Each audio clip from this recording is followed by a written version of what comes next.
सिवनी मालवा तहसील के ग्राम पीपलिया कला में रविवार दोपहर गेहूं के खेत में आग लग गई। आग से करीब 1 एकड़ भूमि पर खड़ी गेहूं की फसल जलकर राख हो गई।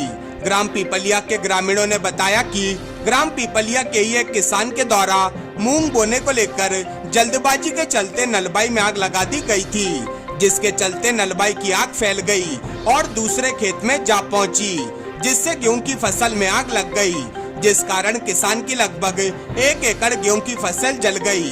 आग लगने की जानकारी मिलते ही खेत मालिक सहित ग्रामीण पहुंचे और उन्होंने आग बुझाने का प्रयास किया। साथ ही फायर ब्रिगेड को भी सूचना दी गई।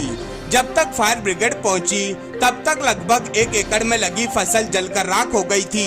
ग्राम पीपलिया कला के किसान अनिकेत रघुवंशी ने बताया कि ग्राम के किसान गोलू रघुवंशी के खेत में लगी गेहूं की फसल में आग लग गई थी, जिसे सभी ग्रामीणों तथा फायर ब्रिगेड की मदद से बुझा लिया गया।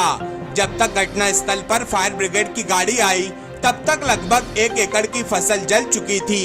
ग्राम पीपलिया कला के किसान अनिकेत रघुवंशी ने सभी किसानों से अपील की है कि कृपया नलबाई में आग न लगाएं। नलबाई में आग लगाने के कारण कई लोगों की खड़ी फसल जलकर राख हो रही है और किसानों का काफी नुकसान हो रहा है। साथ ही नलबाई जलाने से वायु प्रदूषण भी काफी ज्यादा हो रहा है। पीड़ित किसान गोलू रघुवंशी ने बताया कि पड़ोस के खेत में नलबाई में आग लगा दी गई थी, जो कि मेरे खेत तक पहुंच गई और मेरी पकी हुई गेहूं की फसल जलकर राख हो गई।